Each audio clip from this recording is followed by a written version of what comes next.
tuanganga falo tu tele ya matou fa malosia i matou ia fa tu mawina i peo matou loto ia oi fa mnuia o tangata fa matou mafuta fantasi le ngata ile so ni mai mana o mire nganga o poto mo fa linga fa ngaina me fa ngaluanga vi ia o to mai la upu ono o Yesu amen amen ya vi ia le praise the Lord to fa tal fotasi lo to oi ia ma si sile yai ata yai hallelujah tu ole tu ata hallelujah ia leli ya ma lo fa ftai fa ta lo fa tu nei ta o tanto ainga Samoa nei ta mali im faina unga ma fa le tu ma tausi sa o ma ta mai tai o lavai alo ma fa nau tu pulanga tama ma tin telo ia fa felo ia tu riswafo Yesu Keriso o lo tanto le mo lo tanto fa ola ia fa ta lo fa tu tanto ainga wo ma pa anga wa fa ona mai mo mai ma mafuta mai ia fa malulu tu lava o te lola o mana wina tu le linko le mafu anga le ai sta tu live leva yaso ia ona sa fai lava si pisi ia le ngata leo nisi foi fa manianga sa awo ia tuai por kalame pe ona ia o onga a on tu spa ia si o tatu no Samoa nei ia o te lola ia faina le ia le tua malo fa taila o talo tatu ainga ia ia le fa taila o talo mai fa ftai fo i lo lango mai ya langona fo ma fan nei va yaso i lo so son mai ala talo fo na talo mai e mo nei lo toa ia ma nei manga luanga ia me se fo ma u ma fa nau ia ma u fo ia te utou ia le pese ma sa na uso la onga sa te talo o mo au te talo mo oi ia vi ia le tu o mena le sa ta tu ngalu nei va yaso ngate lea ia fa ftai mo la tu u mo tanto wompa anga fa ona mafuta mai mata talo mai ia vi ia lava le email malava ia staimi le sa tato mai te wina le fa unga le sa fa ila so na fi o ila so le ia o ka staimi o to stala la wanga ia sa onga le sa patino il fa moi ia staimi na nei ia ona tu ina le sa no si si la wanga ia fa san na sala to fa ftai ia mo tapo inga tato ainga ya vi ia le tua me malava ale la tatu wo le upo le tua hallelujah ole vai solen tatu fa so ai le sona talwai ole le manga ia o me lo tawa so fa le nganga the danger of spiritual blindness ole le sona na le sa tatu wa o ina vai talwai ole le matango fie po ole le ai o se mana ia po o se po le afianga fo o tawa so fa le nganga Tele yo afianga afiai a ona tawaso matortino le pe on tarno Yesu motuale i loa tangata pe fa fena ele mfaiona savali il pongsa mai le Yesu a ona tawaso fo le mala mali tuton e o fa pe na fo le langa o tangata wale i loa tangata pe fa pe fe ona savali ele i loa me anga ia ia o le afianga la ia ele mfonta to loi manuia o le tua a on ta waso fa le nganga tangata tau te mata tua i mea ie fai tau te iloa tua mea tau te le uloa o tonga fitel ti apolo au o le mfonta to uloa o na lo ta waso ma malama ni tono tato o le ta ua la o le sono tato fa soa e matua i ta ua la volo tato popula fa le nganga mai tala Paulo le kalesia lanta talo le kalesia Efeso o lona mana onga ia popula mata o loto tangata o le tangata o le kalesia Efeso ina ia i loe Efeso le winga o famo mo wala ino vala wina i lato ia i loe Efeso le winga o faula inga mere le usa unia le atua mo lato ia ma ia i loe Efeso no fo ali i usa unia le atua eno no fo i lato o le tāuana leo le pupula o tātou mata whalenganga tau te ilo mamao o tu yamanu ia o le atua peo se mea fo le luku fau le o tu wai ana o mai pe a tātou mata ma pupula whalenganga a tātou tau aso whalenganga o ka se ke leo le whale kong o le whale kong o le loa le asingi o le angelu a le loa le perfecta o le ata fo le lu ia uia mata ngase feife au ai loa le pusi ia whamorianga le atua ma vai atu le ia mea ola i angelu ai le loa le fefia o se lui awa o se afai o se mena tupu perfecta I o perfecta o tangata e la ngona fetalai mai le atua ia o perfecta ta fetalai mai le atua perfecta ia le perfecta tu ia o whaapea no o mai la fionga Iova ia whaapea a taula perfect o tangata e la ngona le leu fetalai mai le atua ia na tula o perfecta alu tau fe au pe o Iona la ngona e Iona fetalai mai le atua ia tu Iona alu la ngona Isaia fetalai mai le atua ia tu Isaia alu ia o pala amo foi la perfecta ia o mea matanga le mana ia o pong saur malama le tonu I loa le asinia pala amo le angel ai le loa le perfecta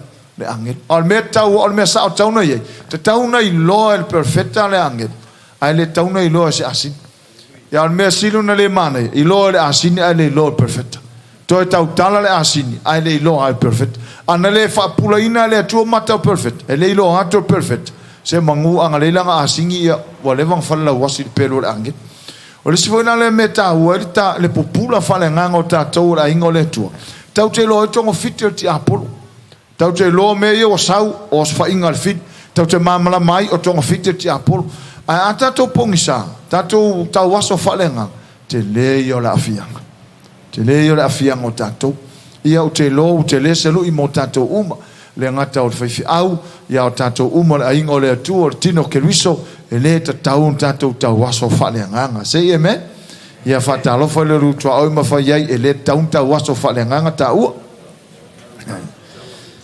hallelujah wa le tau te loa whai o tau waso tino ar whapia ia whangato to ar whapia ta solo toto ia e whapia na fo ile tau waso fale nganga e popula mata la au tau tango o whaarotanga le lopo whea tonu la whai mai Yesu o io la lau moni ma leo la tau tango a polan me ta o la lau moni ma leo a ta ua pula whale ngā la ia ma se me pole ai ia le li o le taola ne o fia whaasoa I le I le vaianga le lungo tato screen le au tūle I lungo screen whai mai God is light o le atua o le mana malama o le atua o le mana malama o le tala le atu spaia o le atua o le mana malama God is light there is no darkness in him that is what the Bible says there is no dark in him ele aise pongi sa ele aise pori uli I le atua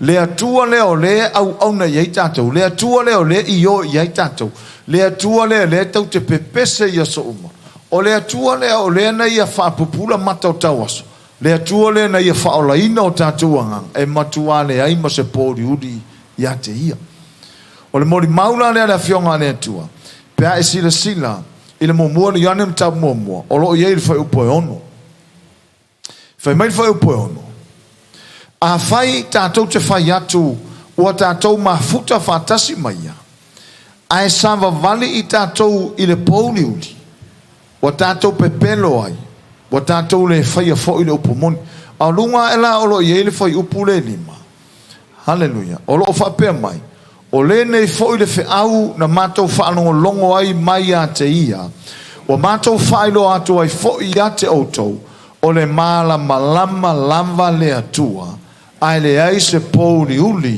o ia te ia le ai o le māla malama lava le atua e le ai se pōri uli o ia te ia o le mori maule le apostolo Ioane whai mai na lātou whaalongo ai a Yesu na lātou whaalongo ai a Yesu hallelujah whai mai le whasamona iai o le nei foi le wheau na mātou whaalongo ai mai a Yesu mai a te ia o le savali na whaalongo ai la o apostolo le iau te ngata leo Ioane na whaalongo ai a Yesu o whapea mai la o onga Yesu o ia lava o le mamalama le lau whai mai lo apostolo o mātou whailo atu le wheau le ia te outou le ua lātou tama whailo mai le wheau o le wheau o le atua o le malama lava ia o le nei foi le wheau na mātou whalongolongo ai mai a te ia o mātou whailo atu ai foi a te outou o le malama lava le atua ai le isa pōri uli o ia te ia o le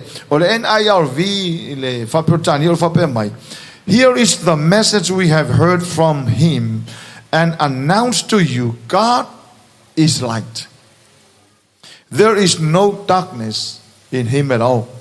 E makua le aise ma se pōri uri. O le atua o le malama. E le se pōri uri o ia teia. O mea uma. A o tamo fai mai la le fionga le atua wha malama le a hinga o le atua po tato. E ele so o tanga le atua ma tangata. Ok? O le atua. O ia o le malama. O le atua le o se sulu. O le sulu e ei taimia mate ai. A o le atua o ia o le sos o le sulu. O ia o le whapongai o le malamalama. O ia o le malamalama. O le atua la. Na ia whauina le tangata. Na ia tōwina lona nā tūra i le tangata. A whai o le malamalama. Light. O leisi lea vahenga. O le essence o le atua. Po leisi lea vahenga e whitou tonu le atua. Po leisi lea a vahenga o winga o le atua. O le malamalama. E leise pongi sa e sau i le atua. Na create la le atua le tangata. O le nature o le atua na whau le tangata. O le malamalama le atua. O e tu ina mai le tangata. A whai na whau le atua tangata ilo na whaatusa. O na winga wa iai a toi to tono le tangata. Le whaatusa o le atua le maasenu tato whaasoa ai. O le nā tulo le atua ua le tangata. O le malamalama o le atua ua wha malamalama ai le tangata. A whai o le atua le malamalama o ia tu ina whai le malamalama lea i le tangata. I le saulau Iesu le whainga inga fau. Na ia whaingo ai lona auso o la tau o malamalama. Whai mai Iesu le tusia mātei o. O au tau o le malamalama o le lalolangi. Whai mai la, a whai tau te wawa ai a tili mele tau mawhai. A whai o le atua o ia o malamalama. Na ia whausia tangata o malamalama. Na saula Iesu lalang e saue whai loa mai. Pe saue whaali ali mai le nā tulo le atua o ia o malamalama. Saula Iesu whai loa mai le nā tulo lonta ma. O le nā tulo lonta ma o le malamalama. Saula Iesu tū mala unga whapea na upo. O au o le malamalama moni. O le tala fōre Iesu sa whailo na auso. O tou o le malamalama o le laulangi. E ieilan mafuanga le ntala no whapera fionga le atua. O le manaonga o le atua. A whai o le atua o le malamalama. Na te wha malamalama ina laulangi. E le o winga le malamalama le whapea ua hau. Pe ua mai le hau o te atu futpong sa lei. O lo wha atusa le malamalama lea. I le knowledge o le atua. Ina ia maua uma tangata. Ma malamalama ai tangata i le fina ngalo le atua. Ma nga ia tua i tangata i le atua. O wai a le malamalama tangata le knowledge o le atua le malamalama tangata po le po ai le atua. Ia tu mau per pongsa. Le alala le o sau o le atua. Ma ia le ala fai mai le fionga le atua. Tusi nzato fai tauina. Fai mai le fai upu le e wha. Mātou te tusi ato fōi nei mea ia te autou. Ina ia ato o toa ai lo autou fia fia. O le fisi. O a mea ia tusi mai ia ira uwaenga lea ina ia wha fia fia ina itangat. Hallelujah. Fai mai fai upu lima. O le nei fōi le whiau na mātou whaalongolongo ai mai a teia. O mātou whailo ato ai fōi ia te autou. O le malamalama lava le atua. Ai lea i lava se pōuri uli o ia teia. O le upu le light. Ma le darkness I tele o teimi o tuspa ia. E tala noa I le upu whaatusa. Light. O le e tala noa a ngai I le knowledge o le atua. Po le maamlama o le atua. Po le nature o le atua. A tala noa tuspa ia I le pōri uli. O lo tala noa I le angasala. O lo tala noa I anganga leanga. O lo tala noa I le maamlama. O le tala nona le tala no meitu spa ia. Fai mai. Fai upula e ono. Fai mai. A fai tātou te fai atu. Wa tātou maa futa whatasi mai. A e sava vali I tātou I le pōli uli. Wa tātou pepelo ai. Wa tātou le fai a fai le pumoni. Mana tua o le fai mai fai upo e lima o le atua o le mamalama. Kāri se laite. A whaapera e fai atua o le atua o le mamalama. A o le fai mai foi pono a fai o te fai atu o le ia le mama ftanga ma le atua o ia o le malamala. Le o tatou loa fai mai foi po lima o le atua o le mamalama e le se poli uli le atua. Saule o le fai upo e ono, a fai e fai atu au. O le ia ele maafutanga ma le atua. O le atua o le malamalama. A e savali o vai le pōri uri. Lona winga o le whailonga na tau mai ei o lea. O le pepelo. Lana me ua leo tau pepelo ina. Ona o le tau tala lo unutu tu lo o tau tala au. Wa ei le maafutanga ma le atua. O te loa le atua. O le atua ese le lei, o le atua whamahoni, o le atua iaile maafutanga o te malama le atua. A whai o te pisa whaapei le atua, a o meana e whai mala o savali, o te savali il pōri uri. O lona winga e taule meana tu spai e olea. Pepelo. Tēnei ia, if I met whapeotani, ia le New Living Translation, TRV Translation, if I might. If we say we have fellowship with him, o le upule fellowship, na kuriate le atua le amatanga, po le upule fasamo mai I o le maftanga, o le upu na mafua mai e tena, o le maftanga le atua, maatam, fellowship nga ele mfaina vesea, sawa le atua fellowship I maatam, ai matamata nei tonu fatoanga matana faso pito e tena, ele eise lotu sa fau I to tonu o e tena. Ele I fausia ina I se lotu. Ele iai se tapo inga na fau tono e tena. E sa fau ai le maftanga. O le maftanga, o le sootanga, o le tangata ma le atua. Nga le saua o atamu ia luakarango ma le atua. Sau le atua so akamu ia taritana noa Peresipi. Taritana noa mafuta to e alu le atua. Sau atamu. Ele I whapea sau atamu tu whapea atu ia eva so mai o le a whaita lotu. Ia. Fala talata atu lo loto I le atua. O aia loko e whai o le iele le sootanga o le maftanga. Lata. Nga saua o atamu mafuta ma le atua. Whailo ai ma le atua. Le mea ngai a tato wawa ai to tono tu spa ia e la o onga le tau folen tato faso le sivai tau o le malo, kingdom. Ele tahua I le atua ni lotu. Pafonga le ne teu ave seina. Ele ala no fai atu ele tahua ele atua ni lotu. Ona iai teimi ele kelesiano ai lotu. Tato mata o fia ni lotu, fia tangata lo lotu. E lo lotua e sa mena fai. O le fesiri e kersiang. Ai atatu tala no le malo, tala no le sotanga ma le maftanga tangata mene atua. Hallelujah. Oisi kanga ka singa fa ku fa lave o kanga ka le ka o kersiang. A so foi kanga ka singa fa me misa o kersiang. Ai atala no lo le malo, wa tala no le maftanga le tangata totas. Ma le atua. Fellowship. O le maftanga ele nga le luato a fata tainga a fai nei tau teo mai e osi tato maftanga lea.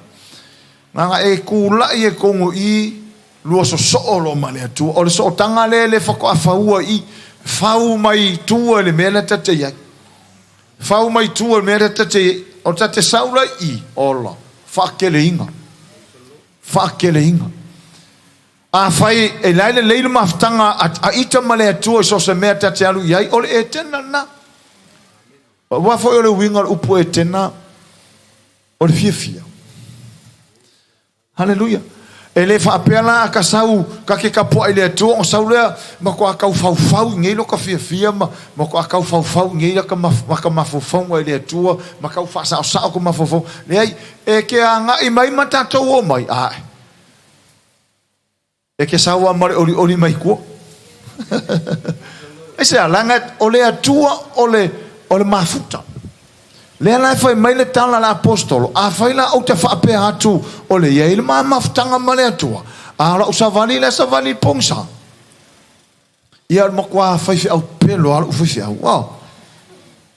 Pe a whaapea ko ke sisira mai e kele kai me karango ko fai fi au il mafutanga ma le atua a e sisira mai tangata e salme savali fai fi au.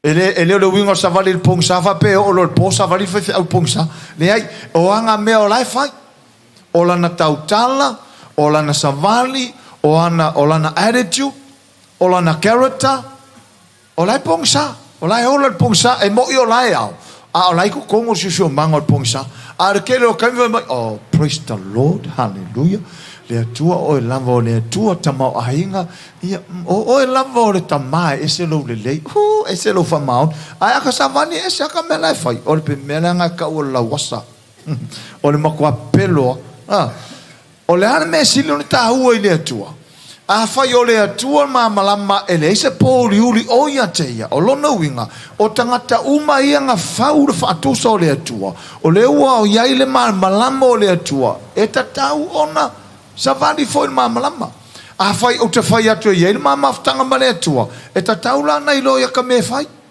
e sa o hasole iai mafkanga kala ma le atua sa o ai mafuta le leite le maftanga tatana ma le atua langa iai le foi upule ta ua i fai mai foi po fitu ai a fai tau te sava vali i le malama fa pe ona iai Yesu le malama o le mana onga le o le atua a fai o ia o le atua o le malama o Yesu nga sau e faalia ni mailo na malama le malama o le atua me le tele o te me fai mai Yesu a vai atua la so fi a Yesu ia fatolo ia la so la me se me ai mai Yesu o ke le fi ai o la ume ai o le fai o fina ngalo le na wina mai le o como fai faalia ia tu le nature lo tama fai lo aku la a fai la lo fai mai tu spai o le atua o le malama a le fo fai mai fai upo fitu a tato sava vali ai la le malama le ta u fai upo lima e pe ona ia Yesu le malama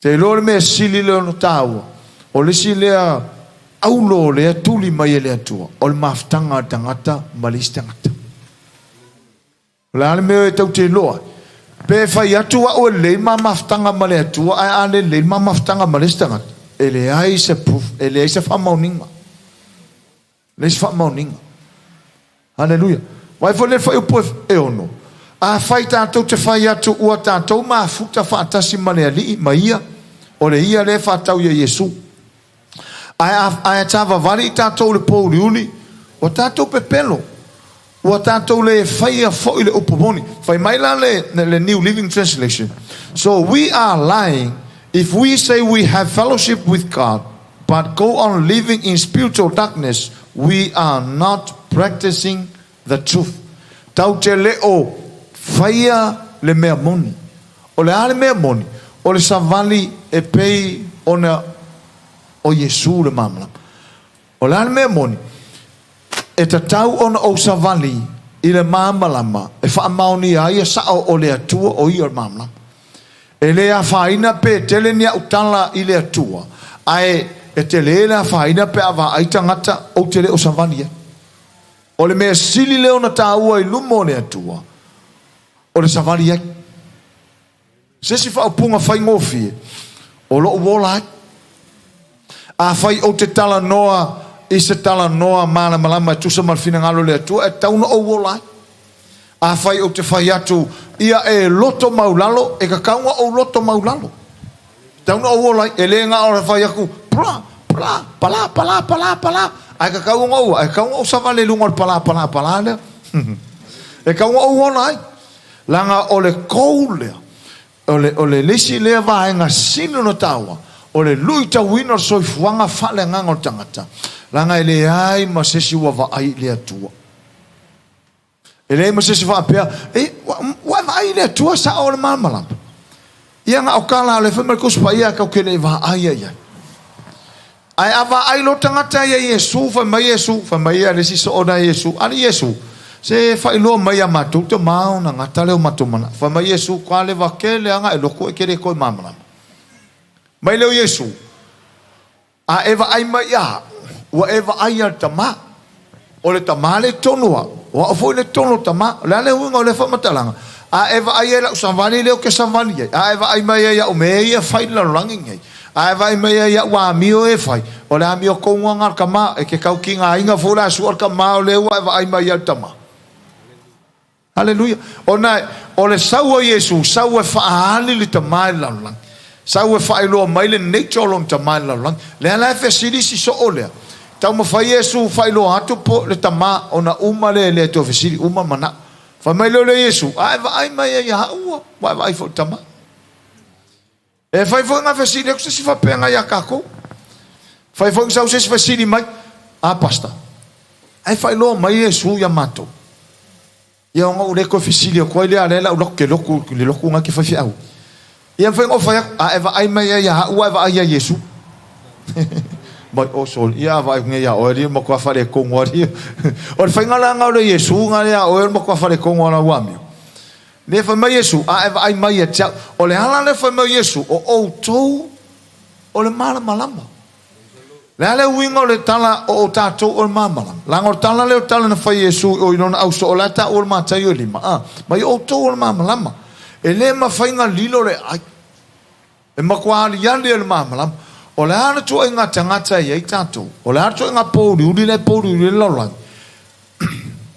ia fa te tenga fa ngo fia a o nei na pong sale po ai pong sa umalo mot o le kai mea kia ko ilma le modi nga kia tisa pia lor podi ele se la ku ki moni le po ala ai mama la bala va ko la pungsa ma va ko la e hivi al pungsa mama la modi fia mo ma se maka wila fo le kasia ki e mama la le por ar ko nga maka wila le ar ko nga mama la ma pe lima waki pe fiku waki le malo se maka wila ai ke le nga kia o le al me tupu po riuli alu eselo ali ali mal o le fatu sa tonu ana o tatou o le ahinga o le atua fatu sa na o le atua sau le atua le mapoli uli sau o ia le mamlama sau ia sufa ani ali mai mamlama vava ke le o mai malolo ke le kangaka karikong te le tangata muli ma vai atu ia suo mai pe te lu mal vahenga te le tangata malolo te le tangata mamlama tasa la unga pe te lu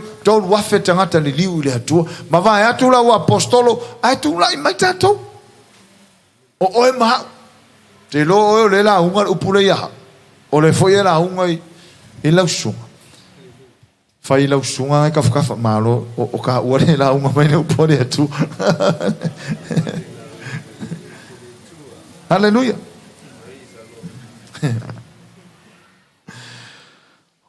a fai o le atu malama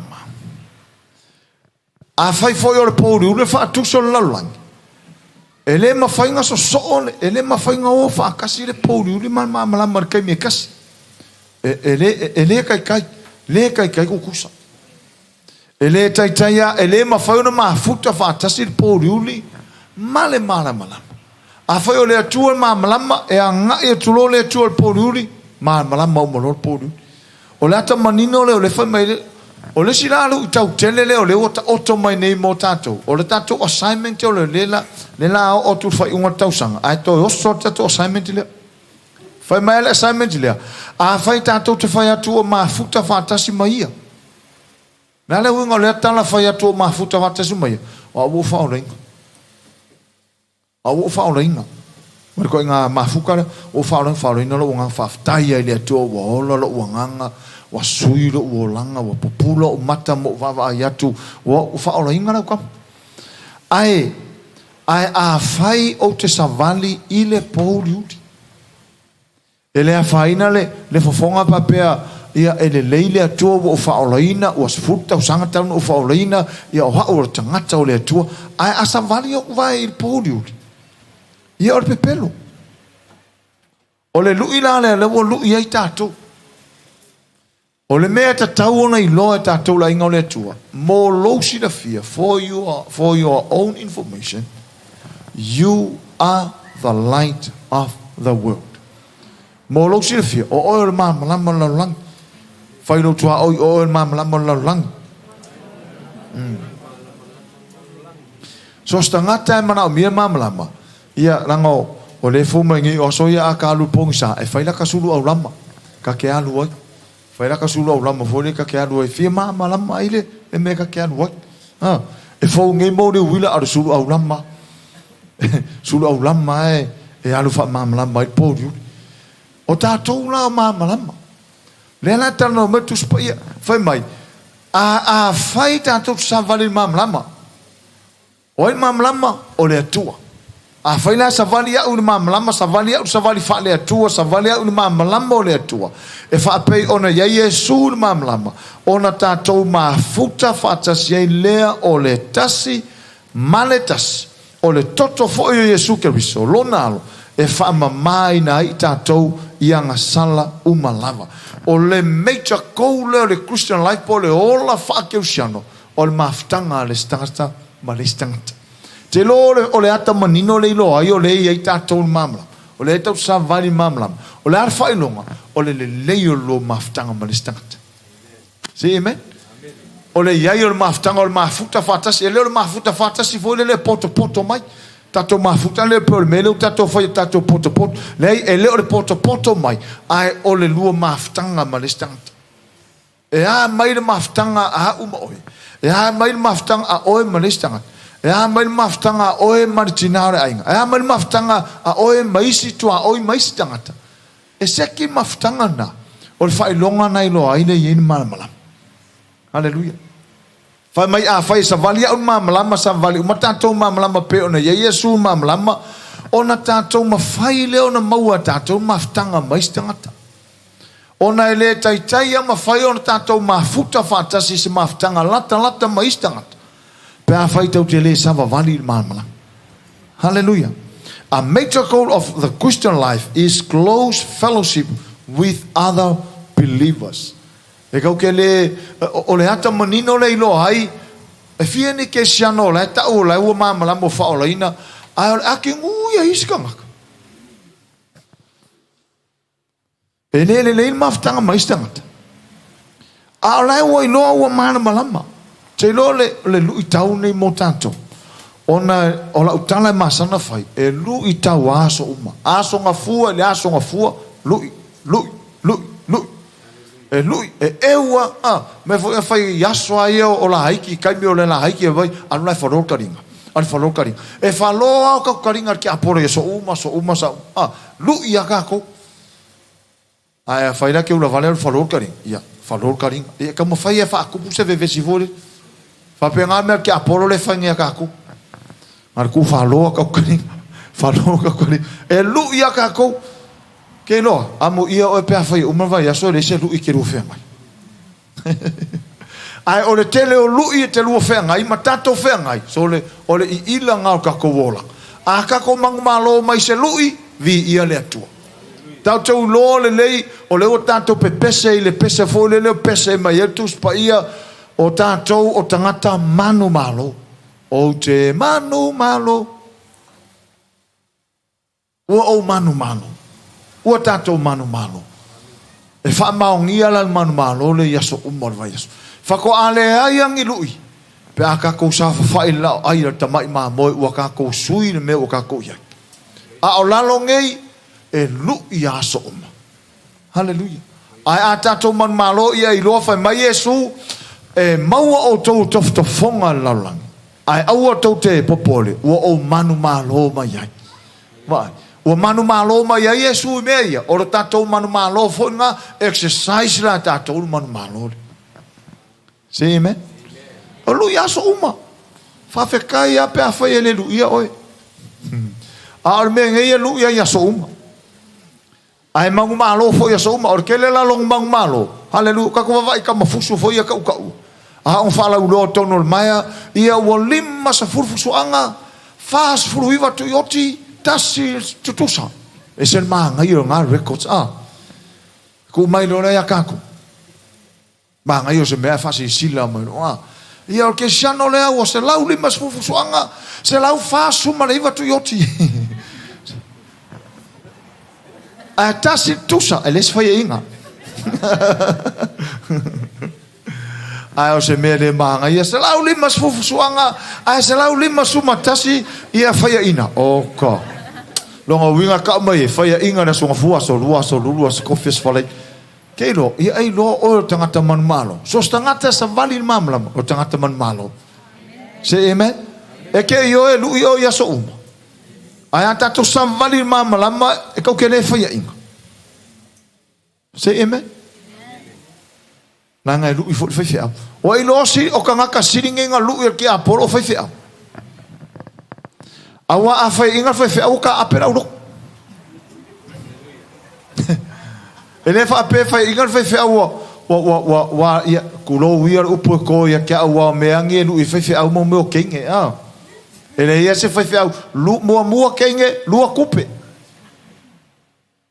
Le langa le o kalango ako langa mele le nga o ia. Ai halo nge se veiringa luanga fa fa au pastoral care. Paua io me lu ia. Lu ia fa au. Nga mua ka mai ka lua me ka kupe. O meita o mea siri nganga ke le lu ia fa au. O le ai o kupe lo. Man whanga ino ta mai tai o le kanisia. A whaia inga nā whai au. E le wha pe whai inga whai au le kenge umuri lua whai au ala vai a kore kanisia. Wā, ko se malolosi lai ku kū lai mau popu ke loi. Ka ape uma, oi a whia luku wawa ia kur kai inga e a mia wale. Mea la ngā ia ilo ai, a whai e lui whai au ia so uma ia ilo fo. E lui ai. Au nge wha pea, amu ia whai au, mata ata so uma, amu ia le ia ma se lui longo lang. So le, or kuri vai ale me le whai eise alanga e lui mai ala songa fua kauri se songa fua. Mea ngā le whai mai Iesu, ia tatalo soo au ar wha vai vai. Tatalo mata ala mata talo. Ne i o mai, wha hoso songa. Hallelujah. O mea la ngā le inga le mapur kuri vai whai au, eise alanga e lui a whai au ia so uma. Hallelujah. E lui a whai au ia so uma. Amu ia oe pēr whai ane lui ia oe. A whai o le lui tātou. Ia tātou lo. O le taua lale me le whai. O le kau. Wha mone o le kau ke kaua ia so uma. Amen. E se kai mi ke on foforo whare ke ua so kuro wika. Ia ngā ua lui oi. E se kai mi o so ke ua laku sisi whai aku se kala vole pe ke o tiu su se siru moro mau ka moro ulawa ke o whanongo kunga pe e vame maideka. Ia o le lui nga. Ke le mau lui. A lava ia ngā whakai ka inga. A ngā ke sira fia mau lui es. Hallelujah. O le silu I whaasala lau mai 5 milionga. E le se lui ngāme. Ke le waka kue malaka te asilonto. O lui. Whamone mole o lui aso uma. Ai o le mele lui e tātou le mai le upone atua. Whai mai. A whai tau te sāma vali le mana mana. A whai tau te sāma vali le pōri uli. Ai ka pisa tātou o ila maftanga male atua. O ka se le sao. Ai ole mea siri ngo sa. O le kako sava vali le mamalama. Whape o ne ia Yesu le mamalama. Se amen. O le ale mesa ia Yesu wha mamalama. A whai sa loto wha maangalo Yesu. Kau ke loko wha maangalo. A whai sa loto maulalo Yesu. Kau ke loko maulalo. A whai sa alofa Yesu. Kau ke alofa. A whai sa ia kele ia maangoa. A whai anga malu Yesu. Anga malu tatu. Lango Yesu e ona upu ia whai mai. Ia o tau wha o mai ia te ha. Rongo winga o whai au e kopi a Yesu. O lau sunga e whaka kai fo ia Yesu. Tātou uma e wha tai uma ia Yesu. Hallelujah. O le waaila tangata le Yesu le ia. O na lātou tau mawhai e le wha tai le wha pe wha tai mai. Ongo sa miostang. Ai wha tai ongo le Yesu. La e waai mai e tangata ia tātou. Hallelujah. Si fuera mata io lima sufa.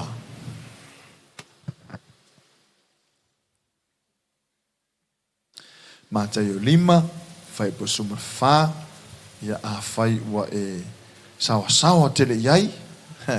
Ia le lii. Ia ona fai tawina fai po suma fa mata io lima.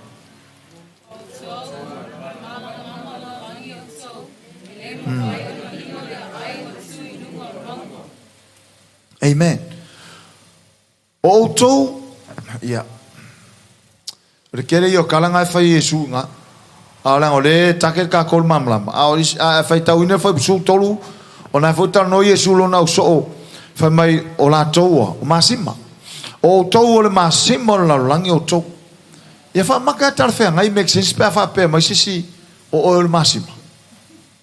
O oil masima. Ia e hala ngeu kako, e hala nei o tatou ioi, ei ono leo tatou lo uman, tau tala Yesu umfatusai. A whai kau ke le ilo mo mol me le awha mesisi masima, e ke vai mai e ngā ioi whapese masima. A iei le nganga moni na la intalo no ma Yesu, wa. O le masima, o le ala o ngā masima. E preserve ai se mea mai le leanga. A kako wawa ingi pai lo povi e au mai ngei, e pauar mea le tau fia le wha le tono le ano le povi o le masima. O le au ngā la le masima i le povi. E preserve ai mea ai inga i aua ni leanga. lua inga ia yai se taste o se mea a e tau sami se koe ngala masima ia koe loi loi awa ale ele masima ele le lau taste ale ai fon masima ele mawhai nga sao nga le muse mea ia oso ia wa le alala mai tangata matutua wa a whape o tae au wha momo e wha vai me tua olo e wha mama ngeo nga ngingi le kingo le masima e okura le aso so ai whako a wha vai o lai makua le lei ato o le ale mafu anga o saunga le mua le me tua olo le ona o langa nga lue le masima ngingi a kolonga kingo fafo matotonu ato le masima e otura le aso so ai o la lava le lei o le whaatusa la Yesu ia tātou o le masima e whaasaunga le mua i se sianganga e au ngalo o masima e saunga le mua sianganga mai whaumatia e au ngā tātou o masima ina ia mawhai ai ona whaasaunga le mupe lavea ina mai se tasi mai le leanga le au ngā tonu ana le masima le tano Yesu a whai maila a whai e leanga le masima ua māngalo ia leisi si mea au ngā ia e le mwhai koe whaong o re kongi fafu masodi e vai o kalanga le fai me fai sukon o tau le masima la langi o tau ai a fai e mangalo le masima o le fesili pese a se mea e toi wha maia e le aise mea e toi au ngai na o na la fo ina e fafu masori e tangata saulo le fai suma le fa o toi fetalai manino Yesu o tātou o le mala malamo le lanolangi tātou o le ala nga o le tato mamla mantua foi o le atua o le mamla nga creator le atua o tangata o le nature po le natura o tangata o le atua le ua le tangata a fai o le atua mamlama o le tangata na fau le atua o ia fau le mamla a fai o le au ngā mamlama o le atua fa mamlama ai le laulangi so e le mwhainko a sau le atua lalo nei to alo toi tālai a le na fio mai Yesu e fa alau iloa mai le mamlama o le atua le ala ua sa uni Yesu i o iana la unga ia ma fai mai a Yesu o tātou o māmalama o tātou o māmalama e le ma fai o na lilo le ai ua tū i lunga o le maunga le ala winga mone o le melea o hau o le māmalama o lau sunga o le māmalama tau te oea wha māmalama le pongi sao le laulang wha māmalama le pongi sao tangata tele tangata wa ilo le atua ilo i lau ngutu ai le iloa i le loto iloa i lau ngutu e tāpua i lau ngutu e vivi i lau ngutu e tau Yesu i lau ngutu a o le savali o le mele silo na tāua i le atua o le savali le tangata e le savali le pōriuri a savali i mamalama whapeona lona winga o le au ngala leo tātou o le mamalama tau te whaalau i loa atu le mamalama moni o le atua e le ina ia tau o tangate o lātou lau ngutu le atua ai o lātou sava vali e tusa i la le atua Haleluia wakau ke lo uma taimi nei tele tangata i lo uma sa mo tau le atua ai o le ola ai o le mamalama moni o le ola ai Haleluia tahua ia ai fai tau na fai usuma lima fai mai la tau tele tutu ina fo ile la mepa ile tua i lalo o le mefu wa isaito ai tu lunga lava o tunga la mepa ia populo tua e o fai a fai o le la mepa le mele o te ua a tutu la mepa ele me fai na tutu na mai la ia tu le loi a fai o tangata uma ia i le fale a tutu la a pele pawa o se po pele pawa a tutu lo mori matangi ele se me mafai na e pe loro pawa tutu mori e tau mawhai lava su o maise me tu ue lunga i e wha maulunga i mamala mai whale ato e le eisi tangata e pe le pawa tutu lana mori matangi e alu tu ui lalo le o le whata ipu ku ui lalo ngā a ku ui lalo ngā o ipu ai mamala mai a me le mga o mia ia tu ui lunga le me tu ue la o tu ngā la me pa le whaonga i ona e iei a me whapito tu ue tu ngā la me pa i atunu a ola na mumula me ona mane lo le asulu elu ona mumula la ia i fa pena sulu to tangata o le winga moni la mele a fai o oe ma o le mala malama o le tua ile la lo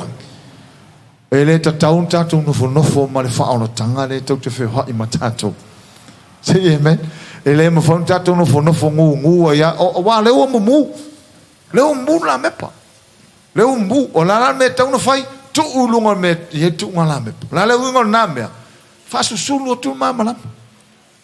Ta'u atu le pōriu. Ta'u atu tangata la wheo ai solo le pōngisa. Le winga tonu na whai mai. Aua e le totuina fo le la mepa matu ila lo me fuwa isaitu. Le ia to urunga. Ina Yesu sulu tua ye o whare uma. Te mana au tau te whai tau whātasi whai pusuma le ono mata i o le lima.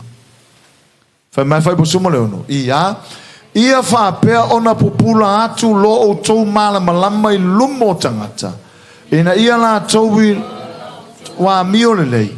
La tau te vivi atu ai lo o tau tama oi le lang. O le alan mama lama le utau mo whaile atu e whaalau i loa le whai mai Yesu. Mai ia whapea ona pupula atu lo o tau mala malama. Lo o tau mala malama i lumo tangata. E leo whailo hapo i tangata so tangata lava. O le fesili, o la la mama lama le, whai mai. O la o tō wā mio le lei. Our attitude and our character. Pau a leo mei lo, hai wa sui tangata. O ana me whai. Malana mio. E leo ta ua mai ia Yesu whapea. Ia whapea na pupula atu lo tō mama lama i lumo tangata. E na ia la o tō iloa la o tō la unga. Ma la tō tala inga le ai. Ole a mio. Attitude and character. Tato e te tari tonu o telo tangata polo fesa o doctors o tuspa ia ma kua feio ai le character. Tele whai au la hunga le lei e feio le character. Tele tangata ma malama le fionga le atua whai longa maululunga PhD ma meo doctors ma meo professor ma toa ta ua le lei la toa ta mai ma malama tuspa ia ai feio le attitude e feio le character. O le mele la inga piki mai Yesu le mele. E le ma fai kau ke le tinga haina tau te hatu ma whaalau i loa tau te hatu tono tatu awa o mea monea yo tatu a inga de whapeo whaolaina umalawa. E le mwhau na tana tu tono lo ta inga o ta tu oi whausata pu lava pea ia o na wheta lai mai leo Yesu le ai e kau ke le la hunga kongo kakuai ngā paua leo la hunga ke le tono tatu siusio manga our attitude and our character. O le malama sili lena. Hallelujah. Malama sili lena. O mori mawina le lei o le mea. Te loa taimi whata au whaola ina ia. Wai, sinau tamai mori maula i titi ta hua le mea leo le character. Taimi whata au whaola ina ia. Na le fia lo ahinga itia. Na turi e sea ia umalo ahinga. A le mele na o whailo ai to tono lo ainga ia tari tonu ia o matua. Ia tari tonu ia o matua. O lau attitude ma lau wa mio. Lau wa mio sa whai au te li whaolaina e malama tae o le so sa o te moia ai sau se o tina e tau whaile mea ai. Na o whaolaina lo ma sui lo uolanga. E malama i fortae o le sa wa vela o ma mea ai o wadu lotu. Na va ai pea le i koe suia o inana i loa le ai wasui. Wasui o kele i whaiaku tama tina se ese le leo le atu o kele kinga inga la hunga Yesu tono lo ai na o la hunga i la wamio na o la hunga i lo uolanga whaatari tonu i lo tama whaatari tonu i lo tina whaatari tonu i o uso mo lo ainga le ia sa o wasui tangata lea e malama ane tae leo sa wa vela uma mea uma tapena sa uni alu le lotu o la songa fua so uma vai mai o mea sa le masana o faya wo fufurua ipu wo fa maina le vao wo fa maina tonga fai wo sui a tosi so manga wo wola o inanta tonu ilo ai le ila wo sui sa o alar kamare anga fa pe vai mai ngale masaula sa ai vai mai ya mo ela so akoma la manka e o la fai me ayer ka mamarkinga wale ai ma se kariko o inana nga i mai elo a inga whaotanga attitude character o le mea sili leo na tuli mai e Yesu hallelujah ia sui ila mio fai mai ia whaapea o na pupula lalo inga upo pupula kusa o le ua ki ia kuru modi o le modi o le amio o le modi o le character o le modi o me fai attitude a wai sui lo le character ka ngaka sui lo langa attitude o le amio o winga O le attitude e sui lola mio sui anga me fai. E sui lola o character sui la attitude. A le sui la o character o la attitude masangia. Mela le fai ma Yesu e ala la no vava ai mela langia tatou. O tatou tilo o tatou o le malmalama fai mai ia fa apea ona popula atu lo tou malmalama I luma o tangata. Hallelujah. Ona ia la tou loa ai, ma la tou vivi ai, ma la tou loa la tatou wa mio. Ke loa o le mea sili leo nga piki e le atua, o le amio. A fai o hau o whaolaina, a la wa mio le kaimio ke le whaolainga. Sorry, waka kaunga faise arrangement, waka kaunga faise swinga.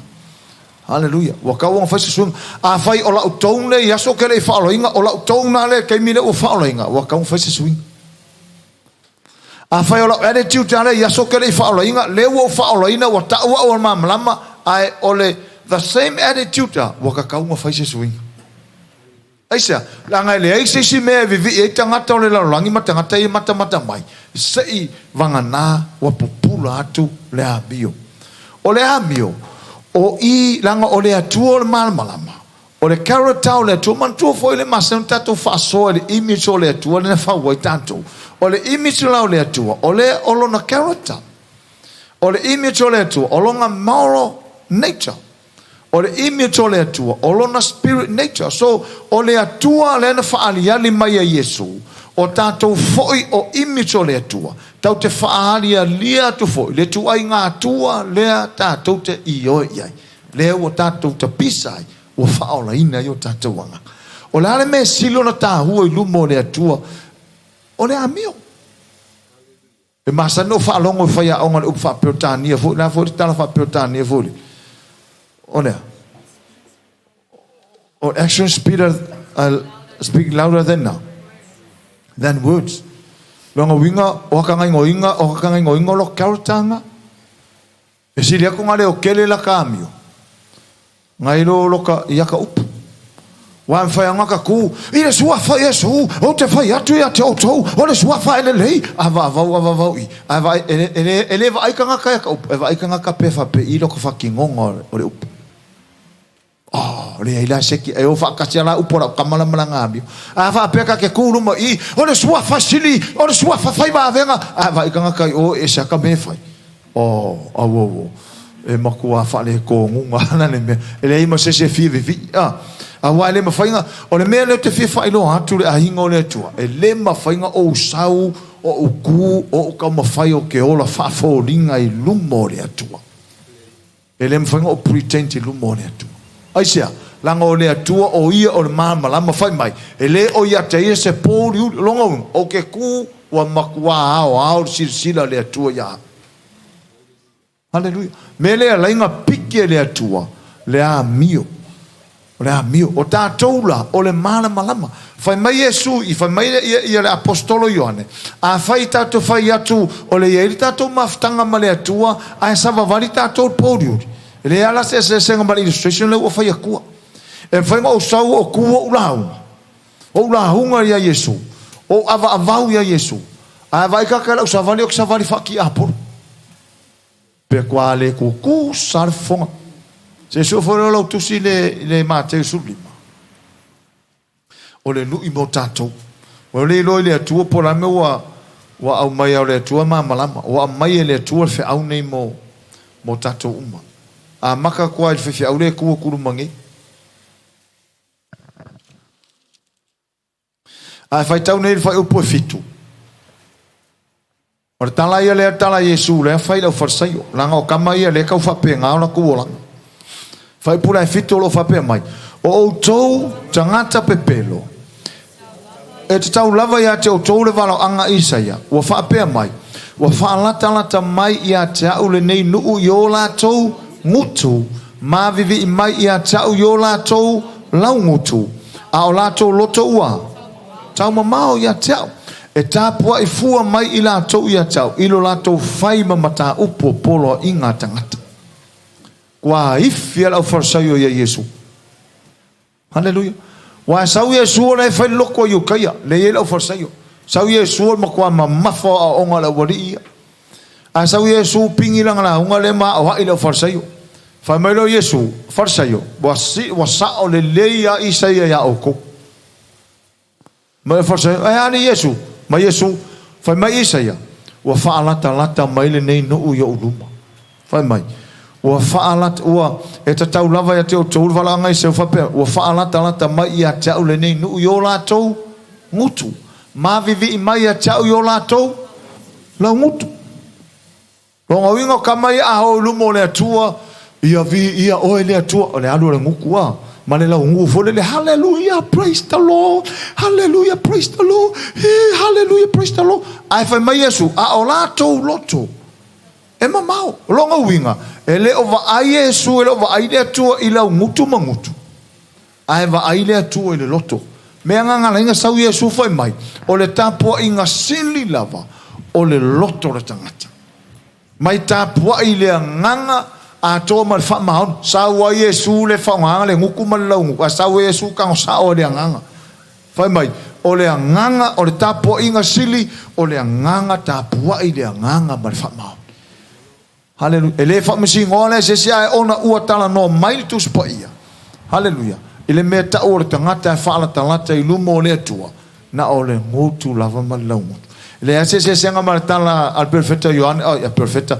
apostolo Ioane fai mai aone tatou wa lo fatau o le upu ma le ngutu ai le nganga mal fa maoni ya fai mal fa maoni no no wingo na me aunga fa pe ako ke lo fa ya oi I love you brother I love you aunga ka kala ngo fa pe ya la le mele o va ai pe ai Yesu la forsa yo nga le nguku mal lo ai makua mama e sa mele ka fa mai loko o le silale alu ile au mai mort au tapua I ne vai ta wa isi kai me ka kam fai ka po yaku e amaka kulonga ka kaukala ku se vi ingo le tua ai kongi mai lo mane me ka I se lo ko mafofo io nga alu ale o ko hallelujah praise the Lord alo ko mafofo ako la ile fa la velave ko luangi o ko nga lava me le io nga alu ale lo ku hallelujah praise the Lord al mafofo o le loko ako ia ko lua fa velave me ia ko nga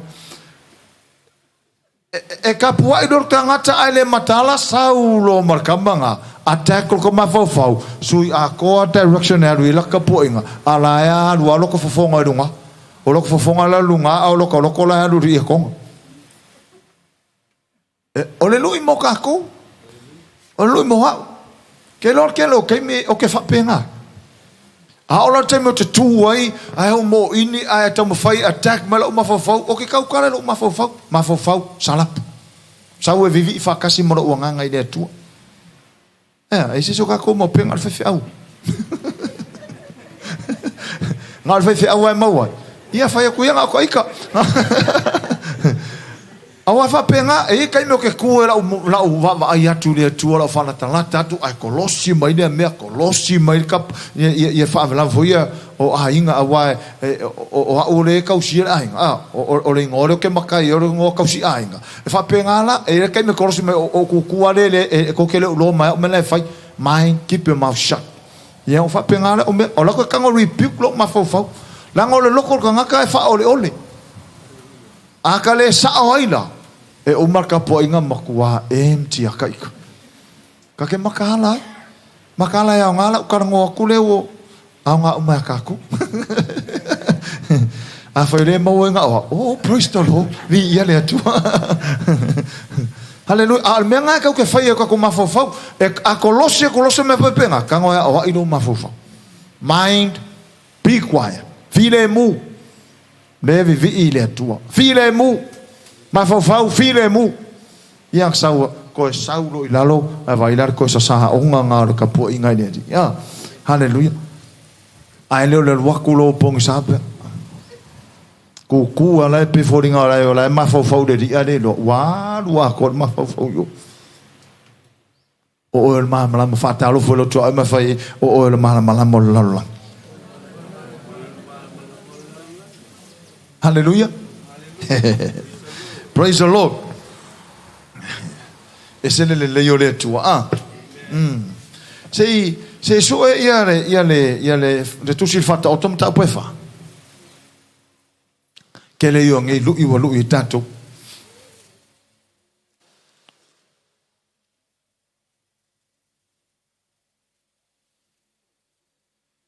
A mau fai tau fai po sumal va.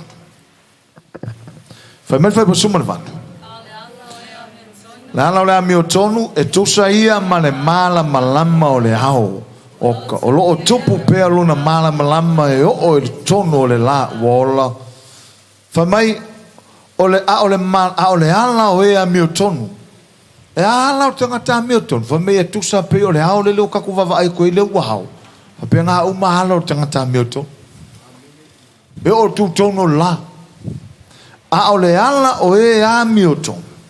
E tusa ia ma le mala malama o le hao. Le ai ma se mea e kaudilo. O lo o tupu pelo na mala malama. Ke lo le risile manga ia o le mea o le kupu o le mala malama o le tangata i le atu. E lo o le tangata mala malama. Hale o le tangata o le mala malama. E le o tangata o le po oi.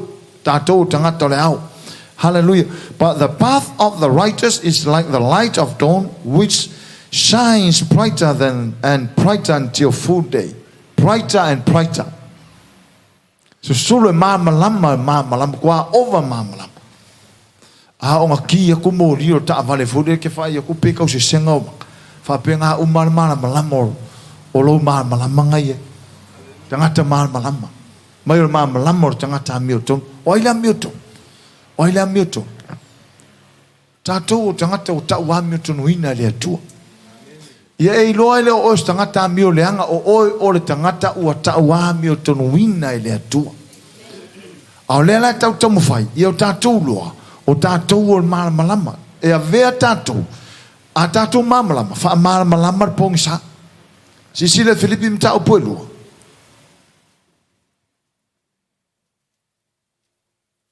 Filipi mta o poe loa. O lo fa pe mai fa o poe sfuma le lima.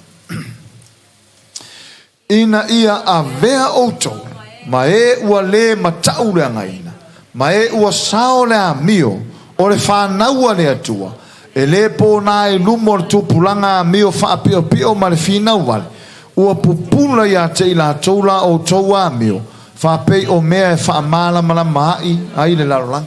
O kau maua mai le wingo le mele tal no, le tatu tal no, neia ia e tala Yesu le saule, ile matau le lima sufa. Mai o tātou malama ele mawhainga lilo le ai o tū le mau. Ele lilo se mea. Langa o le ieri tangata o malama. Te loa a whai pongi sāng ni se mea oka. O le leanga i o tangata ele malama. Ai a o na wha malama ina tātou. O wawa ai le mele whatala no mai polo le kare si Filipi. Tā hua i o lea. Tā hua i o lea mio. O le lui mo le whaiwhi au. O le lui mo oe. O le ufai tau fai au Filipe lua suma lima o le lui mo ia. Le ua e tatou fai tau fatasi o le lui mo tatou. Ta ua i o le amiu. Ta ua o le amiu. Tele pea no fai atu. Tele o tangata fai longa fo mai tu spa ia fai o le amiu. Tawa va ai tele o isi fai au le lei o la unga le lei la le fai pui pui. Ma fua mai la le amiu. Hallelujah. E ta ua i lumo le atua la tatua amiu. Fai mai la polo e kalesia Filipi. Ina ia a vea o tou ma e ua le ai ma se me tau se matau la ngai. Ina ia a vea tātou e alan whaangale upo tou le i ono o paulo lai whai a ngai le kare sia Filipi. A tātou whai tau e mwhaina tu iai tātou. Ina ia a vea tātou ma e ua le matau le ngaina ma e ua sao lea. Lea mio. Sao lea mio. O le whanau o le atua, en whanau o le atua mata mai, en whanau o le atua lalo whanu nei whan. Tātou, tartalo mai ni mar whanau o le atua. Tātou la le whai mai e tu spaia, o hao ma oe. Tātou umar whanau le atua whai mai a. O le whanau o le atua e le po nai lumba o tu pulanga a mio whapio pio. Telo tangata le whaola ina nei. Tele tangata e tau le suafa Yesu. E leo malama la tau leo pupula o la tau mata lau te leo loa. A tātou la, o le whanau o le atua. Whai mai a, ia le matau le ngahina whai mai. O le whanau o le atua, e le pōna i luma. Le mea tau le pōna. Awana i eise hila tas. Ke lo oe, me le fia whamam lama mo tātou. Ngā singo ka mai sasi a peise ila. Me ngā le tau i me leo le pōna. Ngā singo mai pōnga kasi kusilo marima. Whai mai fo o kou whaola inga. Whai mai fo o kou loko whaola inga. Singa mai pōnga kasi. Melana ole au mai apostolo ia au lavane ia se ila au lavane ia se pona I lumo tu pulanga ia langa o kupulanga kuskusilima tu pulanga tustusilima e sasi loka ko fa mai fuku following e sasi lo tanga fa mai e loko ia Rokeni na linga loko e ka o ko mai fi o ma fa ia so ia e ka o le ngos fa fi au me o ele anga lo la miro ka e loko ia Rokeni ale ka o le ngos e loko asen a fai no semele le ko ya fe fa pela lang e loko ia Rokeni e musu langa isia langa le manga o ko ilano a fai e tangata semele le ele ka ya fa pe e loko la sempre na lila ele ka ya ka uanga me fa pe o ke lo pofe ka nganga ora ilo me loko o ke lo pofe loko a fai no semele anga fai nga yo loko kama ia a vivi nga mai ngi pe o le ko vai fai nga ale me langa le foi mai Paulo Peresipi au nga ia se pona I lumo tu pulanga mio fa pio haleluia foi mai ole fa na ole tua ele pona I lumo ole tu pulanga mio fa pio malfina o vale o pupula ya te la tou la ta tou wa mio fa pe ole mori wila fa mama mai pongsa wa ola me wa la ngale ala mero ala na le ta umlanga ina tato telo ole le sona ta hua mo tato uma au ne ipo na tato lung mo tu pulanga ni au ne ia se pona se ila haleluia a e nga se fa potonga au ne ia se ila I lumo fa potonga na a e nga ina o tanga tole tu au ne I la o lumo potonga na pena o tanga ta fa ola ina tono fa finga luanga au ne I la tonu na pena o tam titi fa ola ina la onga na au ne I la lumo la aisa langa ole tusi lima I o tanga a ole me sino ta u fa mai u popula atu ya te la tola tato wa mio ole a mio le wolu ye tato ole a mio tau te a mio atua la mio ka nga mio tato fa na ule atua a mio atua aisa langa foi ole atua fa usia tato lon fatus haleluia ele ai se siling of fia pe a mio le sang fanga o ai siling ki nga pe a mio le nga fanga o maku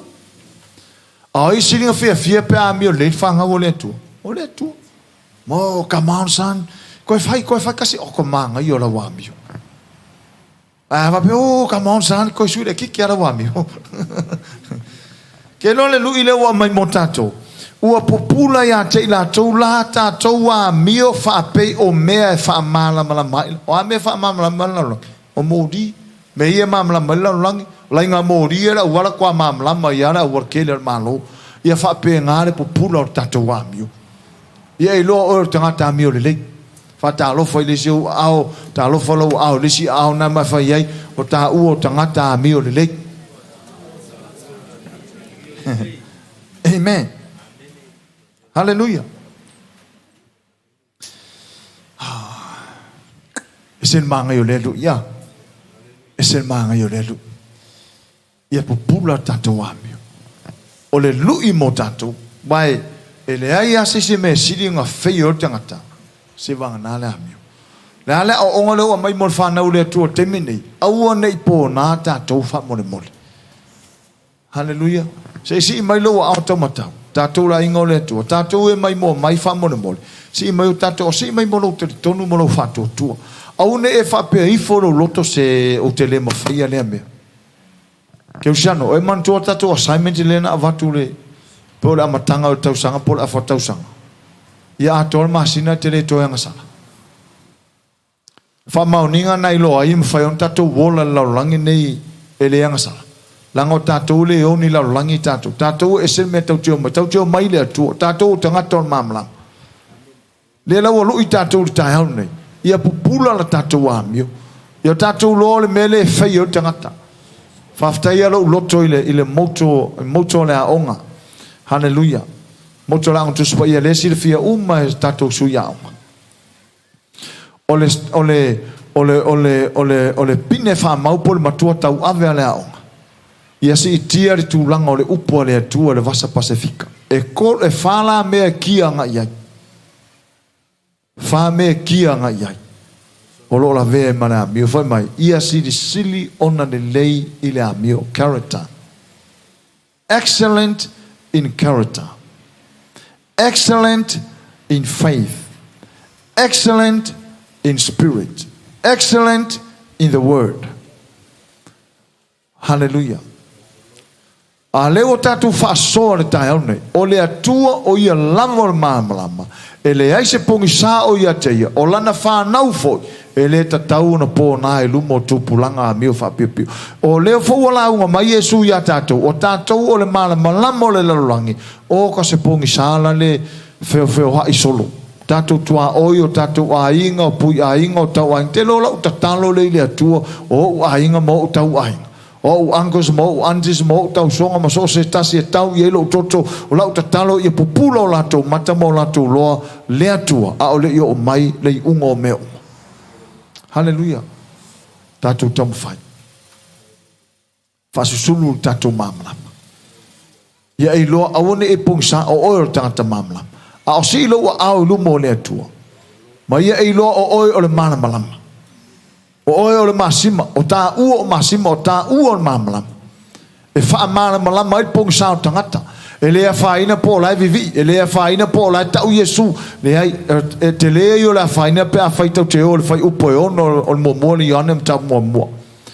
A whai e tau tau o le tangata maftanga ma Yesu, a e sa vali vai le pōri uri, o le pepelo. Te le lana me whapena, o lai pong sao i tangata. A o loo whaatani mai, mo tatou fa mai le tala tu spaia mai Yesu fa uta ri saito o sina ala fa ngaruanga o to ititi o lo mo mia tatou el malo le tu tama tina usum tu fa fine o lo mana o mia i tatou le malo le tu o lo mana mi ele na o fa fi au mana o mia ele na o fa na unga tala le mana o mia ele na o ti a kono mana o mia ele na o fa ya unga sa mana o mia e mana o mia a ingo le tu fa la utele ina malo le tu a o si mai lo au ia mau so manatu tatou foi lo mai mo mai ia i lo toi fa o la hola mai lo langon o o le malamo ke viso ia i lo o le malamo ke viso si mai lo au tau mai fa tai mai lo fa to tu upu nei le tu fa tai lo upu wo o lo wo manatua o ia o ia te oi o le malamo oi o te whaalau i lolo mana malama i le lalulangi. A vea au ina ia mana malama i pongisa. Whaafetai lau upu. Toi so swani lau uolanga. Ina ia wa aitangata. Ia te oe. E ala ia te au. Mala uolanga. O la uamio. E tusa malau upu. Whaafetai lea tua. Wa o loa wa o le malama ia te oe mo le lalulangi pongisa ia vi ia ai oe whaftai lau upu moha i le suafa Yesu amen tatou tūlai whatasi mai hallelujah.